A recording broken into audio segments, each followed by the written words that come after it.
Hello and welcome to episode number 12 of Chel Squared. I'm your host, Andrew Chelney, and oh man, do we have a show for you today. Before we get started, please make sure to follow the podcast on Twitter at Chel Squared and on Facebook at Chel Squared for more hot takes, news about future guests, poll questions, and more. Tonight's show is all about the Vegas Golden Knights. Yes, the same Knights who I've been saying aren't going to repeat last season's success. We'll get into the Nate Schmidt situation. If you didn't know already, he was suspended 20 games by the NHL for violating the substance abuse policy.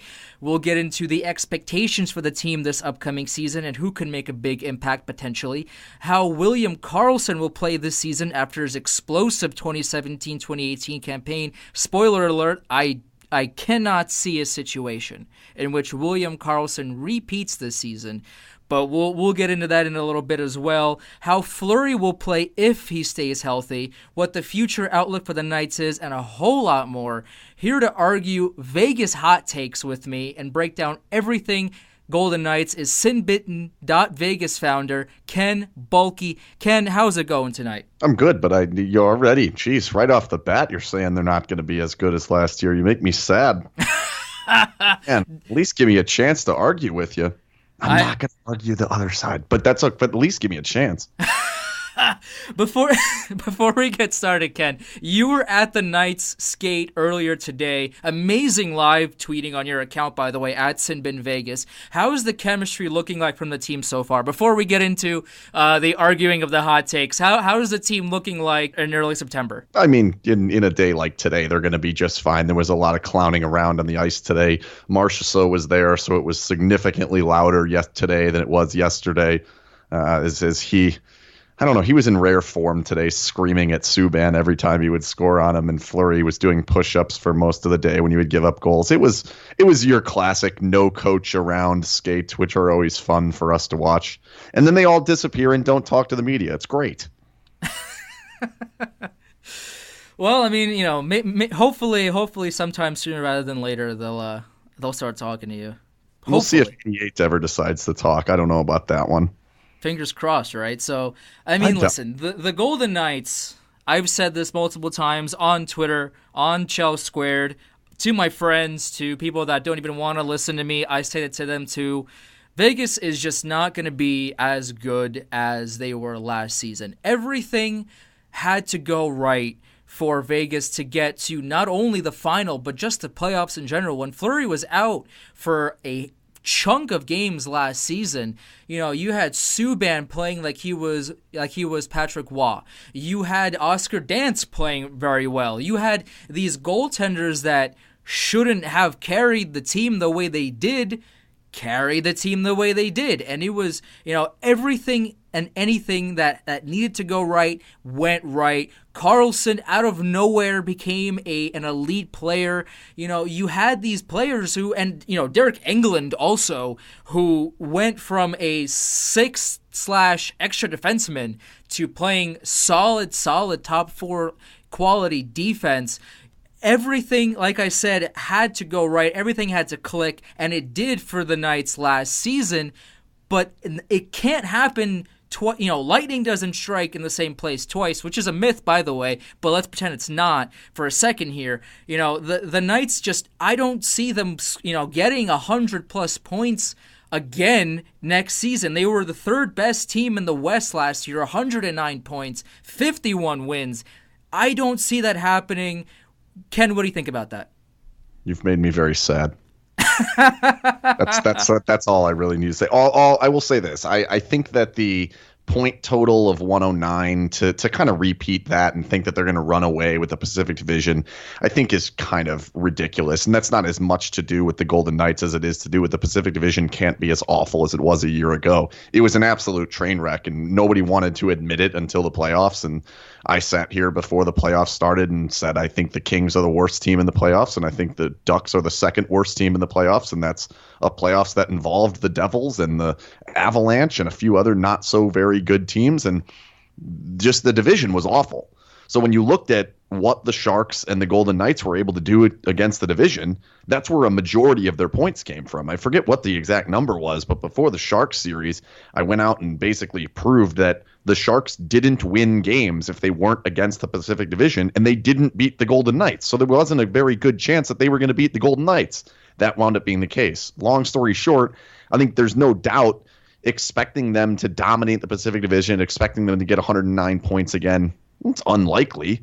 That being said, it depends on what you define as better. I think they actually can be a better hockey team this year than they were a year ago. I don't think that means never going on a 3-game losing streak. I don't think that necessarily means sweeping the first round of the playoffs or getting to the Stanley Cup final or any of that. It just means they have a group that should be able to play more consistently together, specifically defensively, even with Nate Schmidt out. I think the first line, you're going to see some regression, but I expect a little bit more out of the center, middle six, and then I think the bottom three, and they should be just as good. Plus, add in an extra 20 games of Fleury and 20 less games of Max Legacy. I think they're going to be a pretty darn good team, and I think it would be kind of a shock if they're not in the playoffs, if not in the top 2 or 3 in the division. And then, depending on how the division is, if you're the best team in your division, you're playing in the Western Conference Finals. So I don't think it's that ridiculous to say that they should at least come close to what they did a year ago. It's just not going to look the same, and it's really not going to feel the same, because if they're 8-1 to start this season, it's going to be okay, let's see what happens when the playoffs come around, where last year when they were 8-1, it was like, holy bejesus, this team might not suck. Well, let's talk a little bit about the Nate Schmidt situation for a second, right? Nate Schmidt led the entire team in average time on ice. He averaged over 22 minutes a game in the regular season, which is almost 2 minutes more than the second most player, who was Shea Theodore, who clocked in at 20 minutes and 21 seconds of average time on ice per game. So now he's out for 20 games.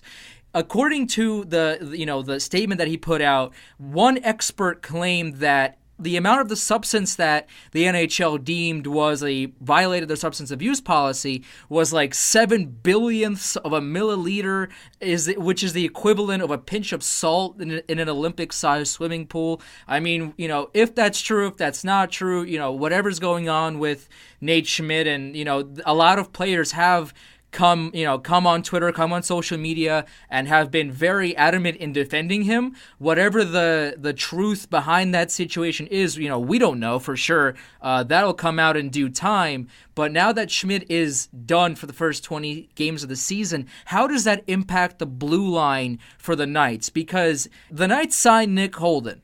And let me tell you something. As a Rangers fan, I have watched Nick Holden attempt to play defense for the last couple of seasons.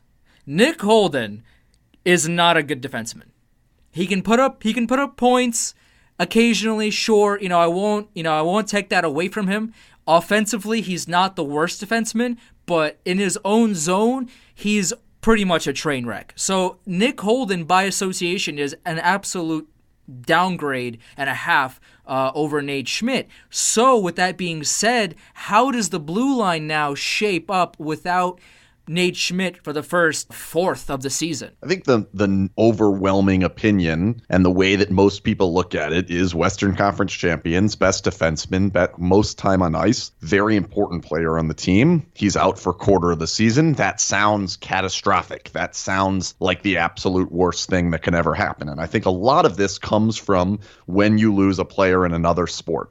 When you lose a player on a basketball team, it's an absolute disaster. When you lose a player in a football team, if a wide receiver's out, if the quarterback's out, if a running back's out, something of that sort, it's a disaster. In hockey, it's not. And a lot of the reason for that is because the way that a player is replaced in hockey is not the same as the way the player is replaced in any other sport, except for the goalie.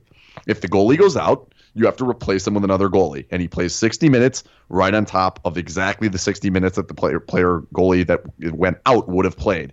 With this case, really what's happening is now you're bumping everybody up a spot. So assuming Shea Theodore plays, which I'm not sure if you wanted to get into that topic or not, because I don't think he's going to show up to camp. I'm pretty sure he's not going to start the season playing. So that's an extra problem. But if he were to play, it bumps him up, it bumps McNabb up, it bumps Englund up, it bumps Miller up, and then it winds up being Nick Holden, John Merrill, Brad Hunt, possibly a Zach Whitecloud, those types of guys to fill in 12, 13, 14, 15 minutes of the time you're missing Nate Schmidt. Obviously, there's a letdown between the extra guys moving up in the depth chart, but it's not nearly as significant as it is simply putting Nate Schmidt up and then putting Nick Holden, John Merrill, Brad Hunt. I went through and found the actual numbers of what kind of the impact that he would have over the course of 20 games using last season, which I think most people would agree was one of his best of his career and probably will be a regression season this year, whether he were to have played the 82, which he's not going to, or not.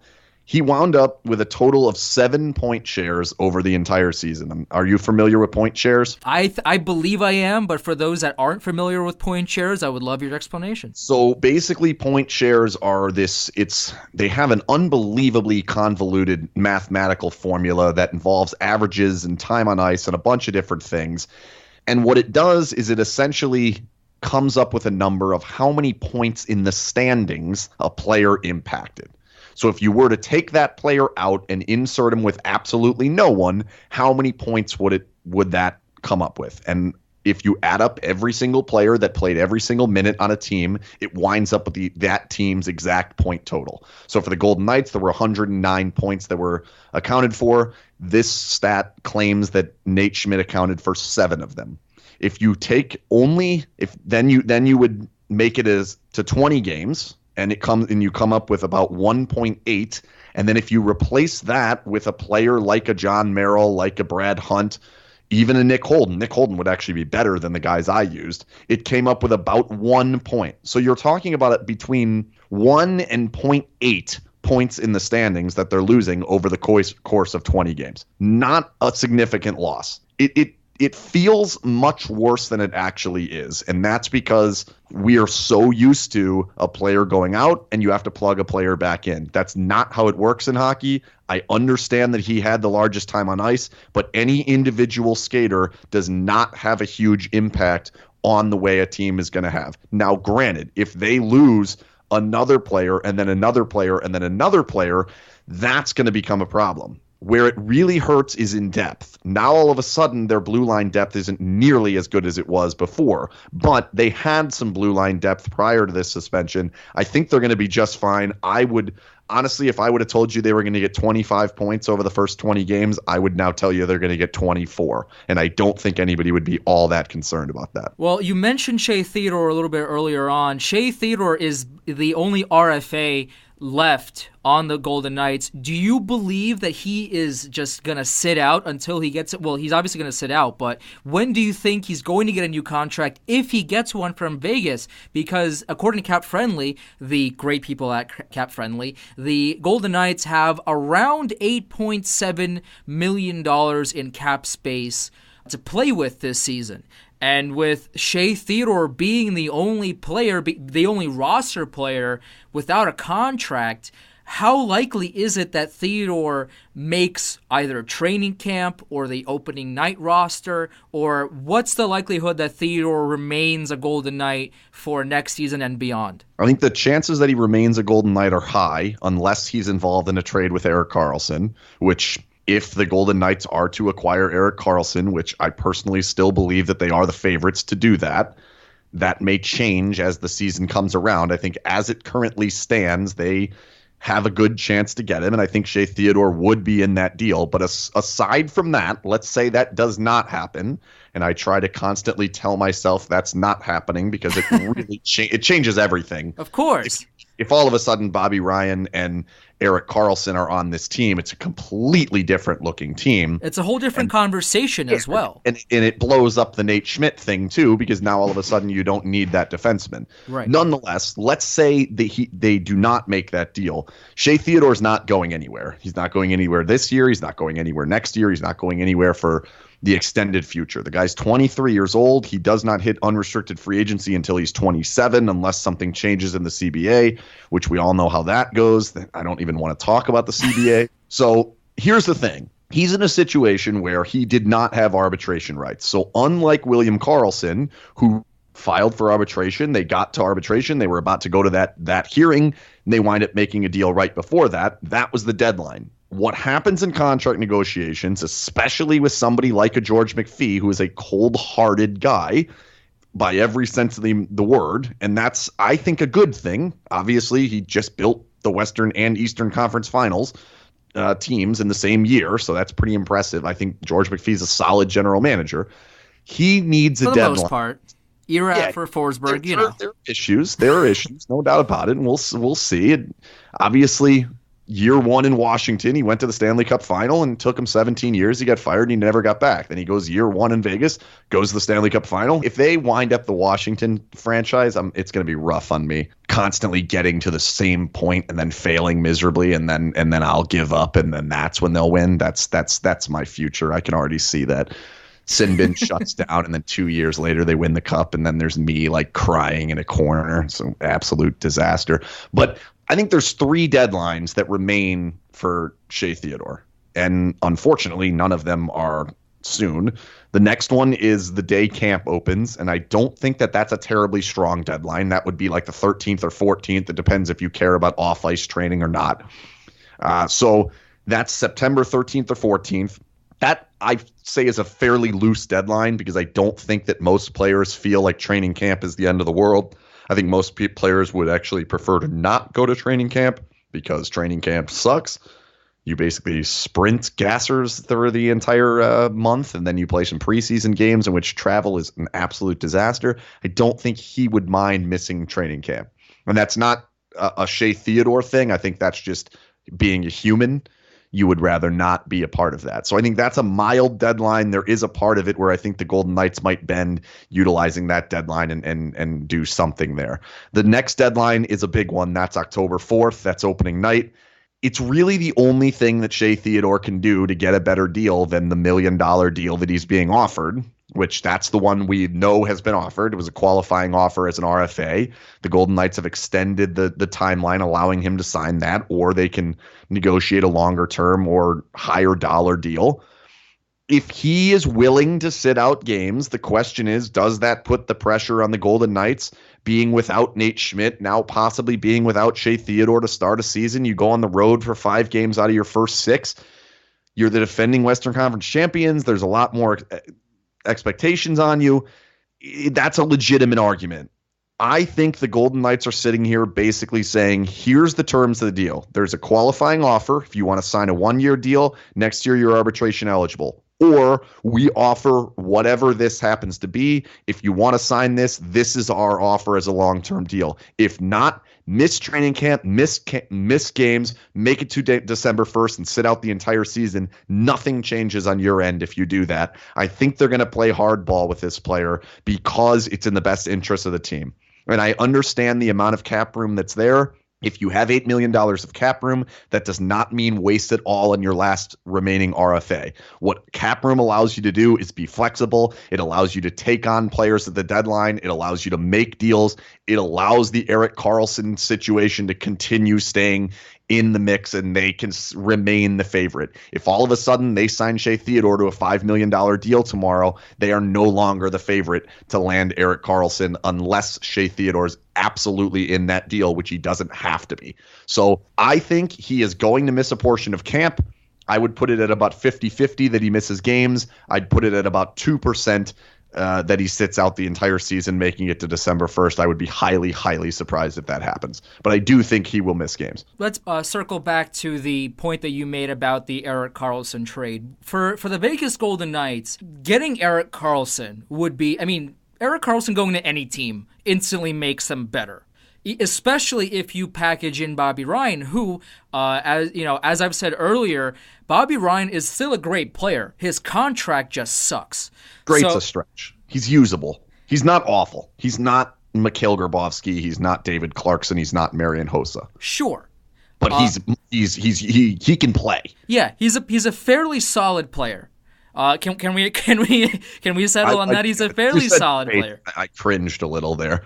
Okay, he's not okay. Fine. You know what? You're right. He's not great. He's he is a usable, fairly decent player. Useful, yeah. Okay, all right. Let's. He's a useful player. All right. You package in Bobby Ryan and Erik Karlsson. Instantly to any team, that team is better unless, you trade McDavid to get him, which I wouldn't put past Chiarelli, honestly. Maybe I would. I mean, at this point, I don't know. But at this point, as I've said, Vegas, I personally don't believe are going to be as good. But if you put Karlsson and Bobby Ryan on Vegas right now, they will not only be good, they will dominate. So here's my question to you. If Karlsson and Bobby Ryan, let's say hypothetically, go to Vegas, what is the ideal package for the Knights to give Ottawa? Because you can't, you kind of have to break the bank because it is Erik Karlsson. Bobby Ryan kind of diminishes Karlsson's value a little bit because of his contract. However, it's still Erik Karlsson.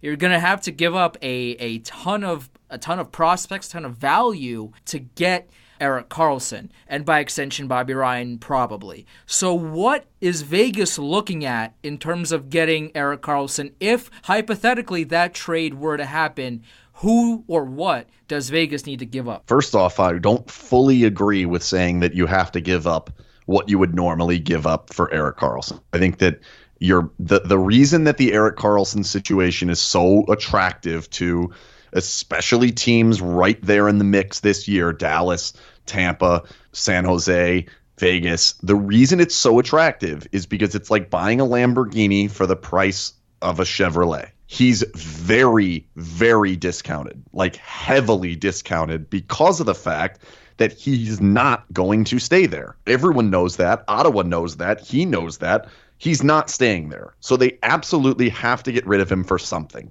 Now, you are correct in the fact that he is Erik Karlsson. He does make an instant difference in your team. And what that means is that the reason the price is where the price is because there's going to be multiple bidders. If there was only one bidder, which is why I think the Golden Knights have been so patient on this, if there's only one bidder, that price can only come down. As you get closer to the deadline, the price can only come down. When there's multiple bidders, you're now pushing the price up against each other. The reason I think the Golden Knights have been so patient on that is because they're the only team that can reasonably give up a package and take on Bobby Ryan's contract. So they are trying to wait for that price to get down to where they want it to be. And if the Golden Knights are eventually the team that wins the Erik Karlsson trade sweepstakes, I think it's going to be looked at as an absolute steal from the Golden Knights' end. Here's what I think it's going to be, something along these lines.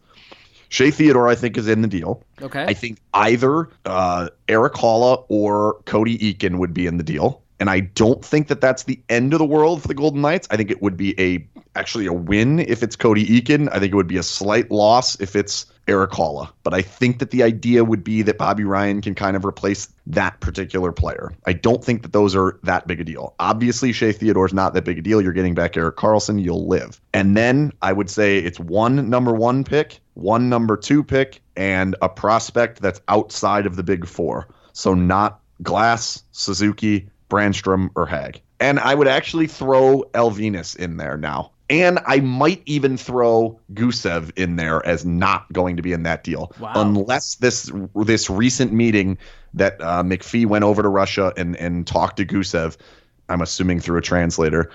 If that meeting did not go well, it wouldn't shock me if Gusev's in that deal. But I have a feeling they believe he's coming next year. I believe that they think he's borderline Kucherov.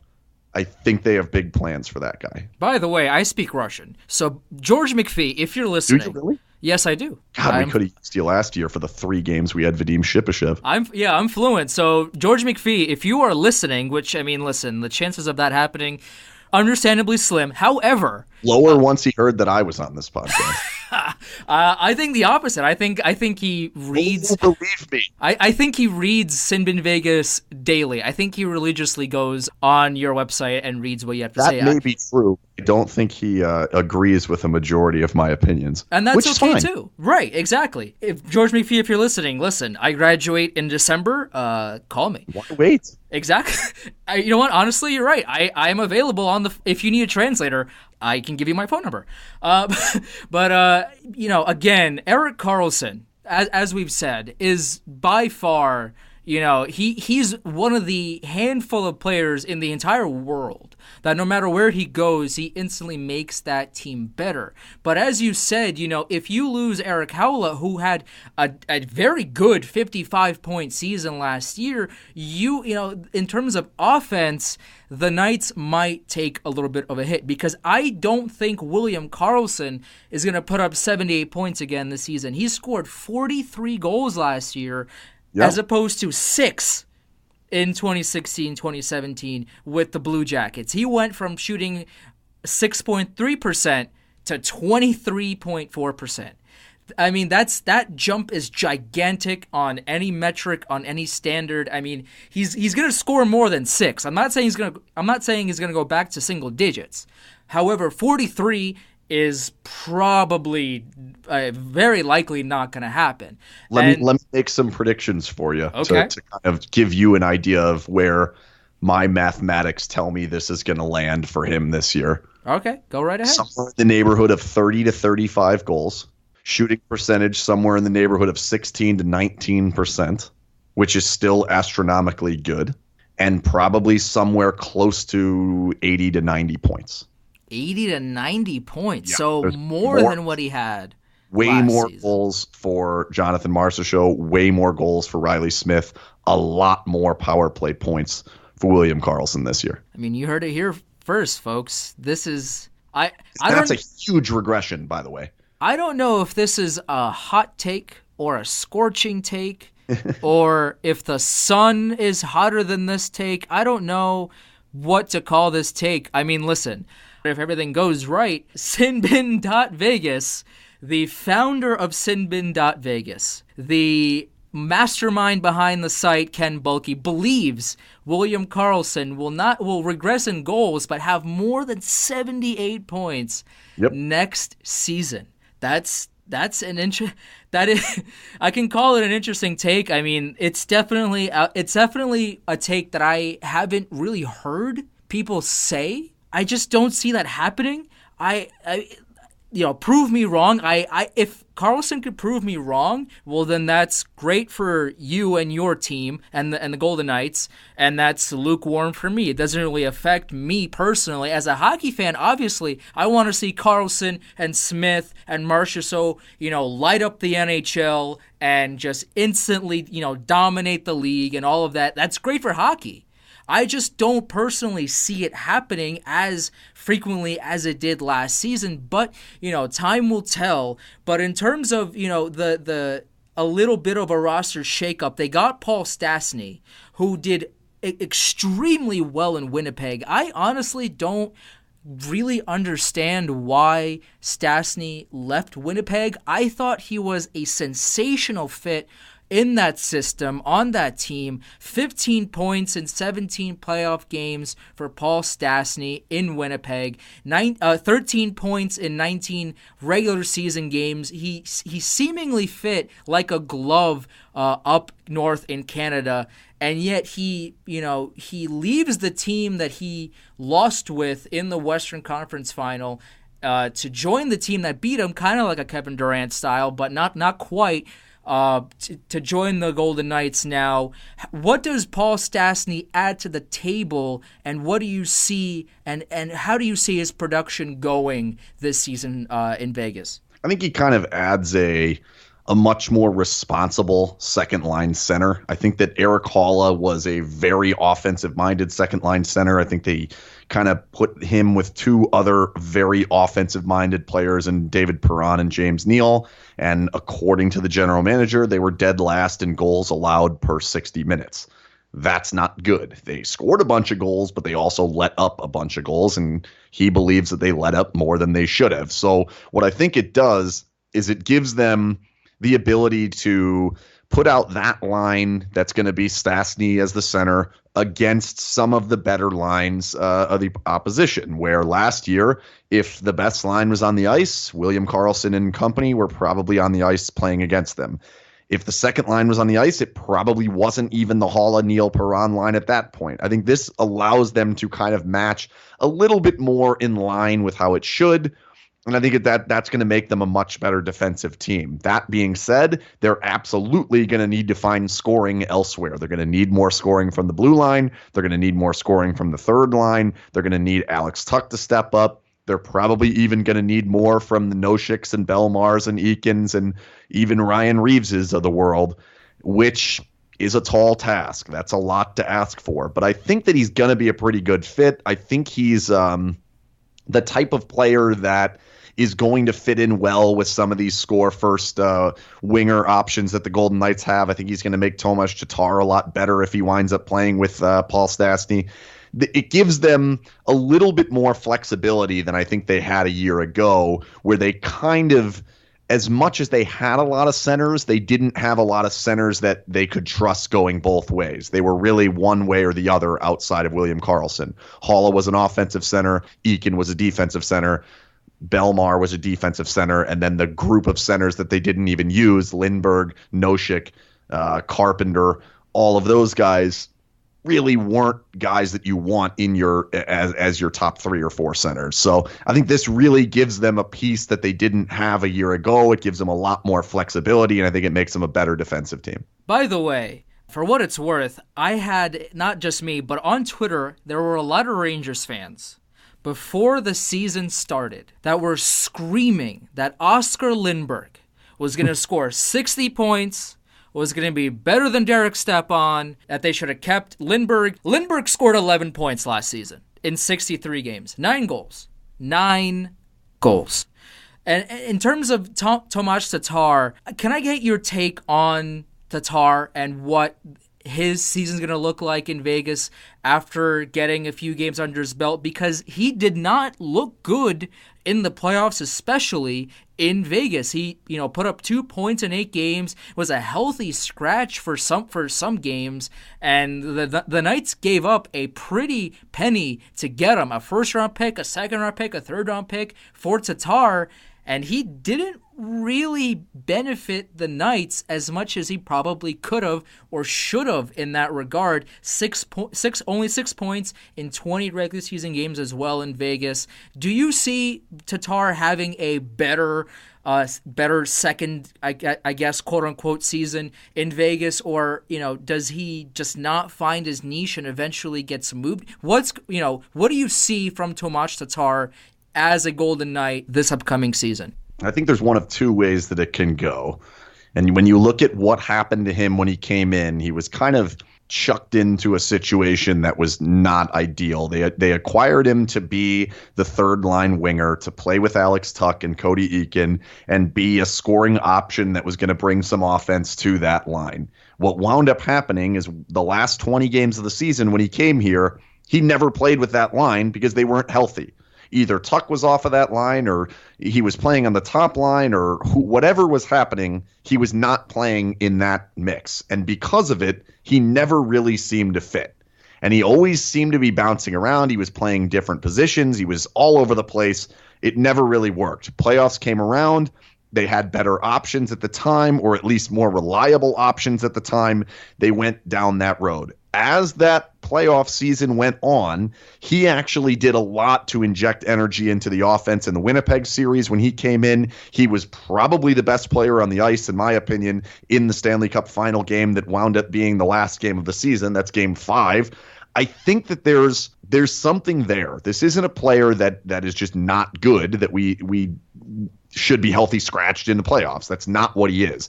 But he never quite find a home. The problem is, there's a situation now with the Golden Knights where they have 7 top 6 forwards. They have the 3 that are on the top line, Marchessault, Smith, and Karlsson.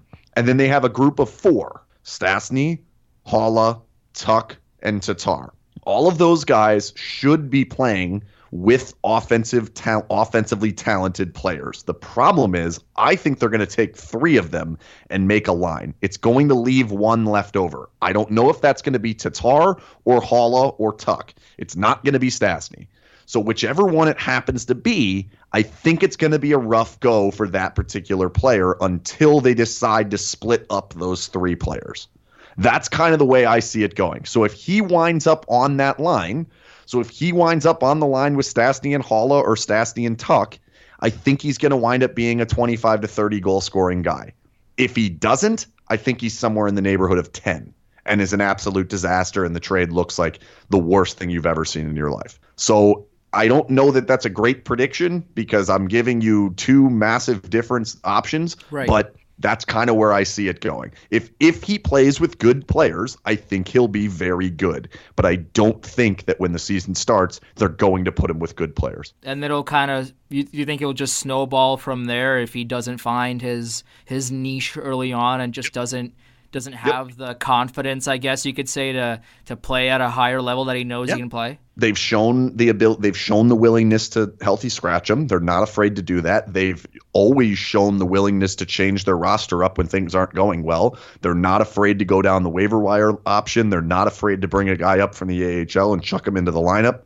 I think that a lot of it has to do with what they opt to do with the third line center spot. If Cody Eakin remains the third line center, I think the winger that winds up on that line is going to have a tough offensive year.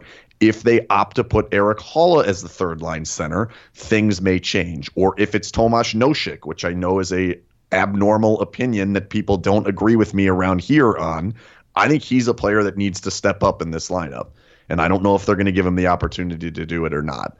But I think it's going to be an interesting season for Tatar. But it's hard for me to believe he's going to be worse than he was last year. So I'm not projecting that. But if he's not put with good players, things will not look nearly as good as they did back when he was in Detroit. And the trade will look awful. I didn't even think about it that way. I'm looking at the lineup right now from Daily Faceoff and what they have going on, and they pretty much verbatim have what you were talking about with Marchessault, Karlsson, and Smith on the first line, Haula, Stastny, and Tuck on line number 2, and then they have Daniel Carr, Cody Eakin, and Tomas Tatar on the third line, which... I like Daniel Carr. He's not bad. I'm not, there's a lot of him to like on the ice, but if that's the line that Tatar's playing on, he's going to have a rough time. Yep. But then just in your own mind, flip Haula and Tatar and then think about what the season might look like playing with Tuck and Stastny. Yeah. 2 monstrous guys, 2 very good forecheckers, one that is incredibly responsible defensively in Stastny. He basically winds up being the goal poacher on that line. I think he scores 30 goals on a line with that. If he played 82 games with Stastny and Tuck, I think he scores 30 goals. So now let's revert back to the Karlsson trade. If Karlsson and Bobby Ryan go to the Knights, then you have a third line of Bobby Ryan, Cody Eakin, or Nosek, or whoever you want to put in that third line center, and Tomas Tatar. That is a vastly different look for a third line than a Daniel Carr or a Nosek or or whoever else.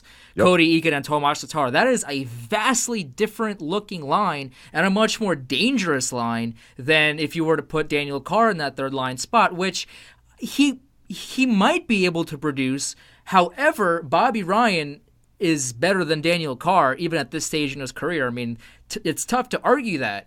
Bobby Ryan in that third line role probably makes the Knights, I wouldn't say a cup favorite, but with Karlsson and Ryan in the mix, they are extremely dangerous, for sure. I think they are the cup favorite if that were to happen. With the you can argue that for sure. I mean, it's just they were right there last year. I think Fleury, you're expecting Fleury to play more than the 40 games that he played last season. Obviously, I think everybody expects some sort of regression from that first line. I think it's just going to be kind of a redistribution of points.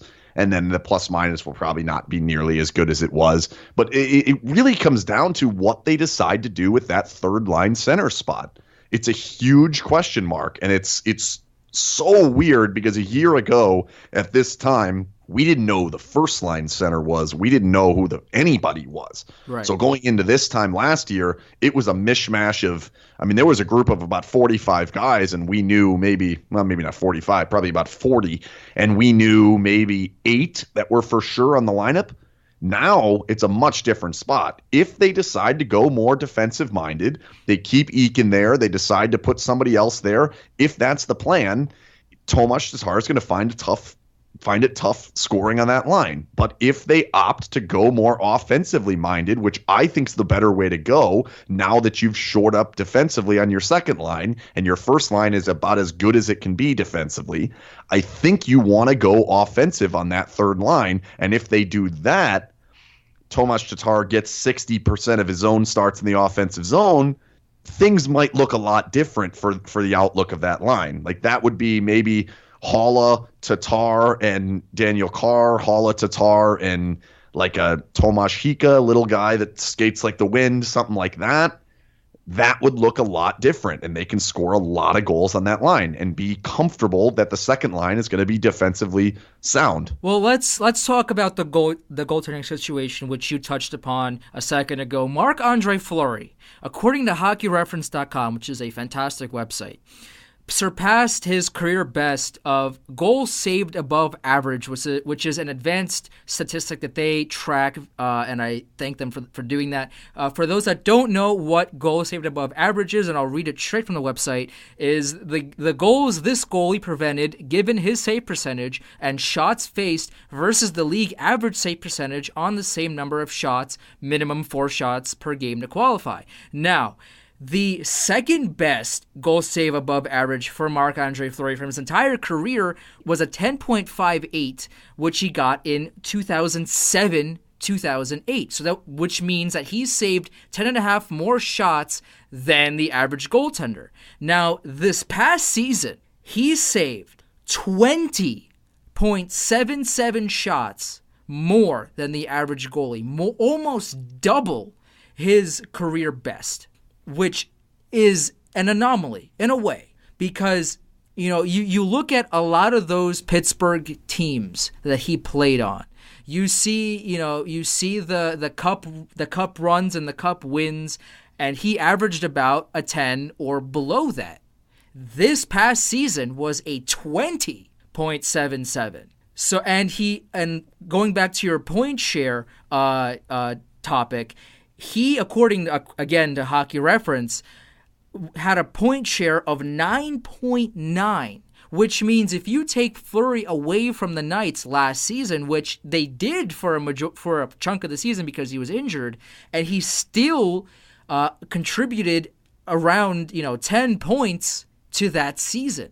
So do you expect that out of Fleury again this season? Because again, his numbers last season were incredible. Best save percentage of his career, .927. As I mentioned just a second ago, goals saved above average, almost double his career best. Is Fleury still going to be that dominant in goal, or is he inevitably going to see a little regression? I'm not saying it's going to be bad, but do you see him regressing a little bit, or do you see him sticking to that great play that we saw out of him last year? I think he almost certainly has to regress. The numbers were astronomically good. I think that a lot of it had to do with kind of the way that the timing of it came. I think when he came off the injured reserve, he winds up stepping into a team that's playing unbelievably well. Like if you go back and watch what the Golden Knights did in December, or even just look through the schedule and look at the teams they were beating, how they were beating them, and then just the style of play they were playing during that time was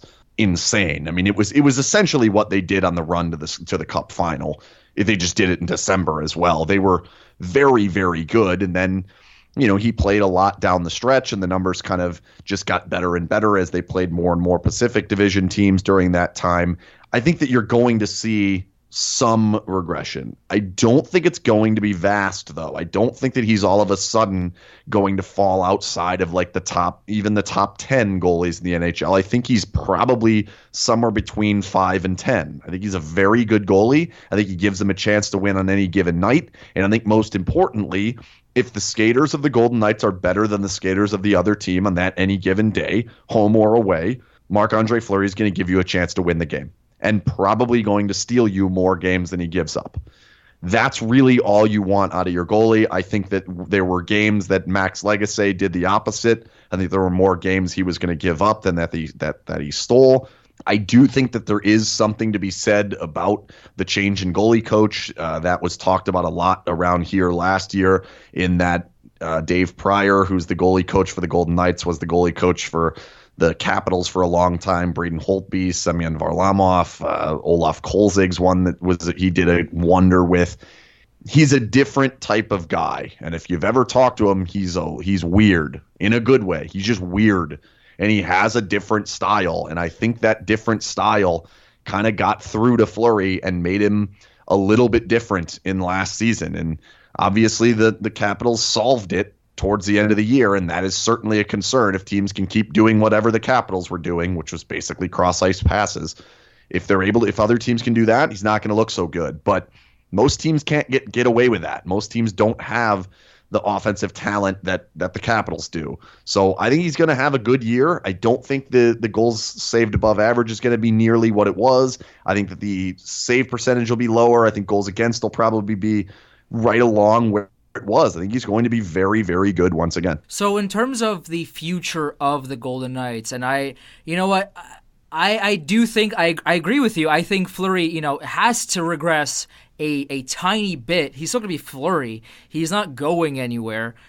He's still young enough to play at an elite level. I mean, unless something, exponentially bad happens to him, which I don't think is going to happen, or don't hope is going to happen either. Hockey needs Vegas to do well. As we saw last season, there were so many new fans that were in and around the Vegas community that just embraced the team because they did what they did.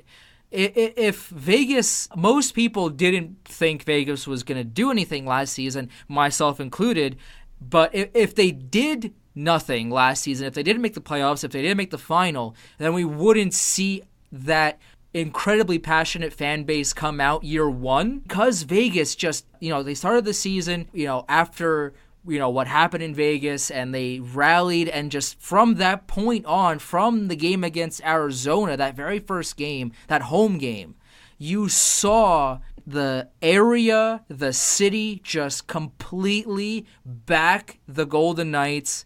And they were almost like, I'm going to steal Columbus's thing for a second here, they were almost like their fifth line. These fans were incredible, and I wish at some point I can go to Vegas and catch a game there, because it looks joy and a half to be in T-Mobile Arena, because the atmosphere in that arena, playoff game or whatever, is incredible. But in terms of the future of the Knights, as you mentioned a little bit earlier, they have Brandstrom in the system. They have Cody Glass. They have Nick Suzuki. How long can they maintain this playoff, this quote-unquote playoff run that they've had? They're 1-for-1 so far, so you can't say that about any other team in sports right now. So they're doing good in that regard. So how long do you think they can keep this up with either Fleury in net, or I don't think they have a Fleury caliber goalie in the mix, in the system or otherwise. So they, how long do you think the Knights can keep this play up?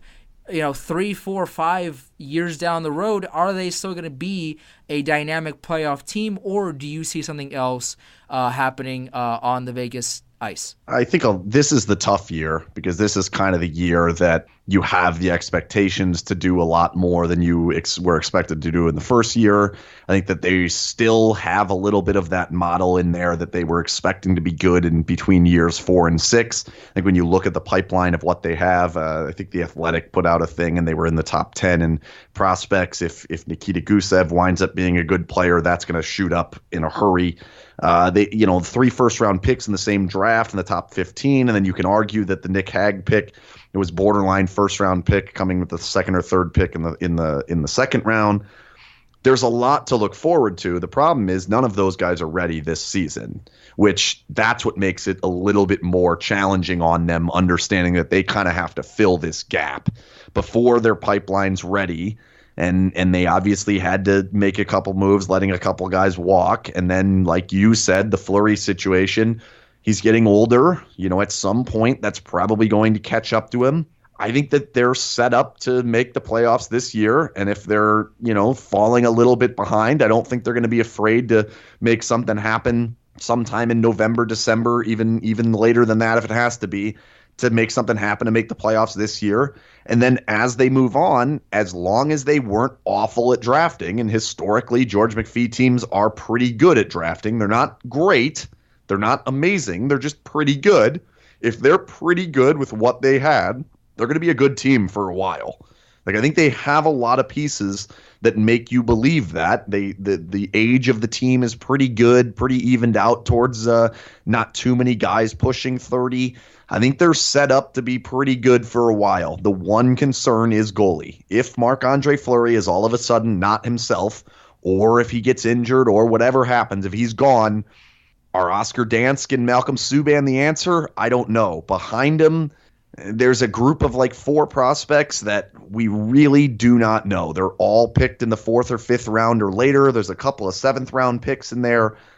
That's the tough part. And there's a massive gap in their goalie system where they have nobody between the age of 20 and 23 in their system. That's the guys that you start relying on. There's nobody in that mix. So that's the one kind of question mark. That being said, I don't think it's that big a question mark while Marc-Andre Fleury is doing what he's doing, and he seemed perfectly fine out there today. So as long as he stays healthy, I think they'll be all right. And I think they're probably a playoff team for a little while here. It's not that hard to make the playoffs in the NHL. It's really not. Well, more than half the teams. It's definitely true in the regard of, more than half the teams make the playoffs. Soon, that'll not be the case because, that will be half with probably Seattle. I mean, that's looking like it's going to happen. Seattle, insert name here. That's going to be the 32nd team to even out the Eastern and the Western Conference, which would be cool. Seattle, has an arena to my knowledge, and Seattle, from what I understand, is passionate about hockey. So we'll see about that. But it's definitely, from a statistical standpoint, not as hard as it will be soon to make the playoffs. But Vegas, I think it's hard because I still see Vegas regressing. I don't see them getting 109 points, but at the same time, Anaheim didn't get better. San Jose, you can argue, got better because they got Michael Hoffman in the mix. They traded Mikhail Boehlke, who didn't really put up the numbers that San Jose was looking for. They got, relatively better. LA with Kovalchuk now, Colorado now with Varlamov. And I actually saw somebody on Twitter, I believe it was at FitzGSN, I could be wrong, but he said something very interesting the other day. He predicts the Avalanche to trade for Karlsson and make a push for it because with Varlamov, Landeskog, McKinnon, and now Karlsson, that could be a deadly lineup. Who knows? St. Louis got a lot better. Dallas, who knows really? But Nashville is still going to be a top team. Pekka Rinne, I think, is overrated, especially if you've watched him play not just in the last couple of playoffs, but in stretches in the last few seasons. He just looks like he can't stop a beach ball. I mean, what is going on with Pekka Rinne? I don't know. I don't think most people know. Pekka Rinne, I don't see carrying the team like he has in the past, but we'll see. Winnipeg, still obviously a dominant team. Minnesota, I mean, we'll see about Eric Stahl and if he can replicate what he had last season, but time will tell about that. So do you think Vegas, you think Vegas is going to make the playoffs, but do you think they're going to win the Pacific Division? I mean, that's awfully difficult to project at the beginning of the season. I'm not going to say I'm going to guarantee they win the Pacific Division. I think the interesting thing is listening back to you name off all of those teams, pretty much every single team that you said got better was in the Central Division. I mean, and you didn't name Calgary. I think Calgary got better. I think Arizona may have gotten better. I think Vancouver's bad. Well, I think that I honestly think the Ducks are not good. I think that we're still living in a world in which the Ducks won 5 consecutive Pacific Divisions. That happened. Yes, they were not good last year. They had some injuries, but they were not good. This year, I think they're going to be without Ryan Kessler the entire year. I think Ryan Getzlaf is a shell of himself. I think that's not a good team. Corey Perry as well. Not yet. Corey Perry's not even close to what he used to be. Yep. I think that's a team the Golden Knights are absolutely better. So that's 2. You only have to be better than 4 teams in the division, or well, I guess 5. No, it's 4, and you're in the playoffs. I think they're better than Vancouver. I think they're definitely better than Anaheim. I think they're better than Arizona. I think they're better than LA. So right there, and we haven't even brought up Edmonton. Who knows what Edmonton's going to be? Edmonton's always a question mark. No one knows what's going on with Edmonton, what's going on with Chiarelli. No one knows anything about Edmonton until like January. We know they don't have a goalie. Well, that's true to a certain extent. That right there is going to make it awfully difficult for them to compete with a team like the Golden Knights. I think they should make the playoffs based again on I don't think the Pacific Division is going to be great. I think it's not going to be awful like it was a year ago, but it's not a good division. I don't think that it's all that difficult to make the playoffs, and I think that you look at the teams that they have to play, it shouldn't be that difficult. They should be able to get the division, and I think they should get 100 points. I'm glad you brought up Arizona because they by far were the most improved team either in the Western Conference or in the NHL as a whole. They went from, again, being at the bottom of the barrel in terms of the Western Conference, only getting 70 points last season. Stop me if you've heard that story before. Well, isn't that every single year? Fair point. However, they're eliminated. The second the Coyotes are out, they start playing well. It happens every year. Fair. I'm not going to argue that because, you're spot on. But I do think that now, I don't think they're going to make the playoffs this year. However, they're probably not going to get just 70 points next season. They're probably going to be maybe in the 80 range, maybe in the 85 range. You need more to make the playoffs, that's obvious. But they're not going to be the worst team in the Western Conference again. I think same goes for Buffalo as well. Ottawa is going to be a lot worse than Buffalo. That's an understatement for sure. And Ottawa, Anderson wants out. We've said this before on the show, but Anderson wants out. Carlson's going to leave. Bobby Ryan's going to leave. Stone only has a 1-year deal. Ottawa is a complete mess of an organization, but Vegas, no one had any expectations last season. Before last season and throughout the season, everyone, including myself, was doubting the Golden Knights. Because if you look at the team and you look at, who they got and the decisions, from the players that they got from, let's say Detroit, they could have gotten Mrazek. They got Noshek instead, which is a decision that I still don't agree with, but that's another story. And, they got Lindbergh from the Rangers instead of Michael Grabner, a decision which, I'm happy about because I'm a Rangers fan, and that worked out very well for the Rangers because, Grabner put up a lot of goals again last season, then got traded to the Devils, and the Rangers got a solid prospect in return, and then he didn't do anything in New Jersey, and now he's playing in Arizona. But, besides the point, Vegas just demolished every single expectation they ever had, and not only demolished them, but they were so far beyond what anybody thought was going to happen. They made the final. They were 3 wins away from winning the Stanley Cup in their first year of existence. That is beyond incredible. You can't even do that in NHL 18, soon to be 19 in a couple of weeks. You can't even do that in a video game. To pull that off in reality where there's a trillion variables and what can go wrong and this and that in Vegas, to pull all of that together and do as well as they did, it's an anomaly to put lightly, for sure. Will Vegas win the division? I see where you're coming from as well. Anaheim's not going to be good, but I honestly looking quickly at the division, San Jose might make a run for Vegas's money, but after what you said, and I was a Vegas doubter before the show started, I think I'm starting to see the light a little bit. I don't know if they're going to get 109 points again, but I think they'll at least be in the mix. You've swayed me a little bit. I don't know so much about William Karlsson getting 90 95 points, but time will tell a little bit. But, Vegas, I think I'm a little higher on Vegas now than I was about an hour ago. And that's even with Nate Schmidt's suspension and possibly Shea Theodore holding out. Exactly. You know what? You should have a TED Talk of why people should believe in the Golden Knights, because I think I need to have a TED Talk on why William Karlsson is good. Like I don't understand. To me, it's very confusing why people can't understand that William Karlsson's a top 50 player in the NHL and possibly a top 20 player in the NHL. I think it probably has a lot to do with the anomaly that he put up last season compared to his Columbus days. Karlsson probably, very likely, underperformed in Columbus. That's what the stats show.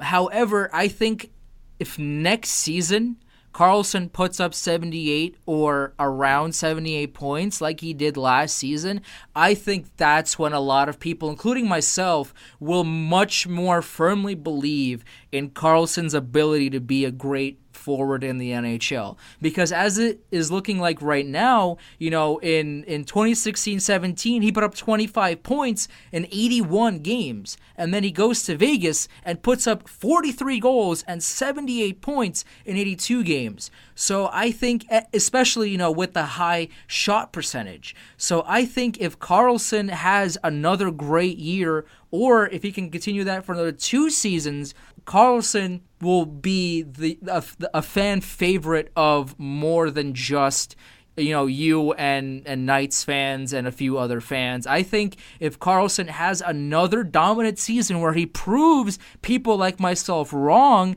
then I think he enters that discussion. For now, I think it's a little bit early to say that, because of the huge jump that he made.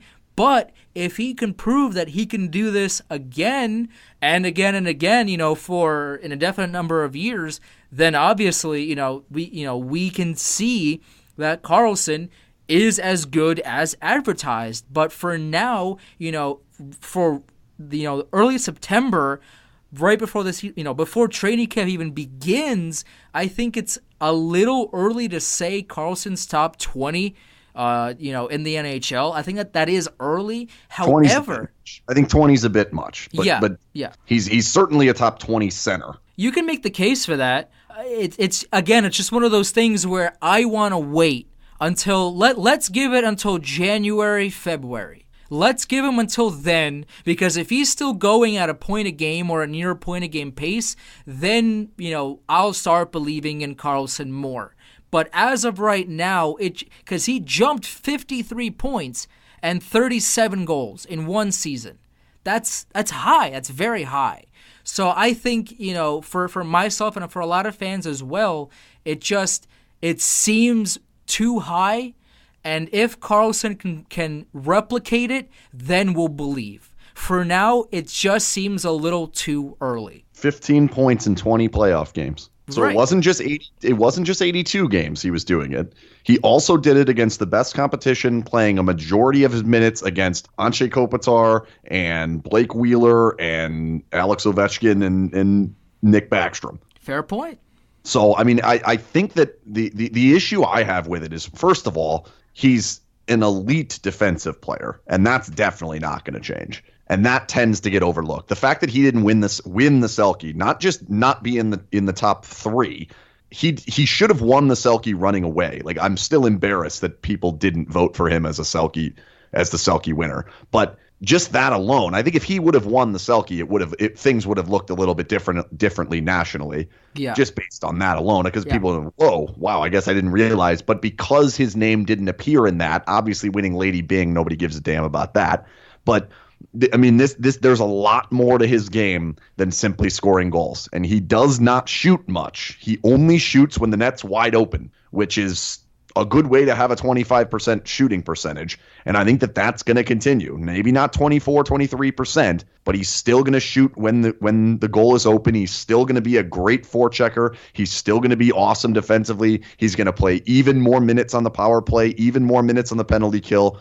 They're going to lean on him even more this year. I think he's going to have another great year. And I think by the end of the year, even the Golden Knights are going to look back and say, man, we really missed out on a chance to sign a great player to a team-friendly deal, because if they would have signed him for $5 million for the next 7 years, it would look like one of the best contracts in the league, I think. But I think he's going to wind up getting more like 8 or 9. Well, time will tell. And Ken, this was a sensational conversation. I mean, again, an hour ago, I wasn't sold on the Knights at all. Now I'm looking at it in a whole different light, especially with Nate Schmidt gone for the first 20 games and not being able to play, and still being higher on the Knights than I originally was. And I think that's, one of the things about sports fans that I wish would change a little bit. And I was stubborn for the vast majority of my sports watching, I guess you could say. But now, after hearing what you had to say, I'm singing a different tune about the Knights. It's one of those things where is Vegas going to win the division? I'm not sure. Are they going to make the playoffs? Probably, for sure. Ken, I really appreciate you coming on, talking to me about Vegas. Plug your social media, plug your website, which the domain name is fantastic. You were talking to me before the show about it. Fantastic domain name, and people should absolutely follow you. Plug your stuff, Ken. It's sinbin.vegas is the website. We don't have that .com stuff because it's too easy and boring. We like to be more interesting than that. At Sinbin Vegas on any of the social medias, and you'll find us. You'll figure it out. And we do a podcast and a bunch of different other things. And if you enjoyed any of this, go check it out. We do more. We talk nothing but Golden Knights ever. That's the only thing I care about. That is literally my entire life is devoted towards talking to people about the Golden Knights. Well, the Knights are here to stay, and hopefully, Ken, you come on sooner rather than later during the season when Carlson's putting up 80 points in 3 games. He puts up 80 points, and then you could come on and laugh in my face. Winning his second Selke because I gave him an honorary one last year. Of course. Dude was plus 50 almost. Okay, well, plus minus is not a great stat, but it's that number. When it's that high, it's pretty significant, especially when you look at quality of competition. He always played against the best players, always. Like, not most of the time, like every single shift, they were getting him out there against the best players. Well, you've watched all 82 plus all playoff games as well. I try to catch as many Knights games as I could, but even when I wasn't catching them and they were continuously winning games, I was more and more surprised, but yet at the same time was less surprised because it's like, they're going to keep winning, right? So they just might as well never lose another game for the rest of the season. Ken, this was awesome. I truly learned more about the Knights than I thought I knew before the show, but you've really opened my eyes to some of these things, and I really appreciate you coming on. And sometime during the season, when Carlson's lighting it up, you can come back on the show if you want and laugh at my face, tell me how much I'm wrong. You got it anytime. Thank you so much, Ken. And as always, this has been Chel Squared. I'm Andrew Chelney, and I will talk to you again in the next episode next week.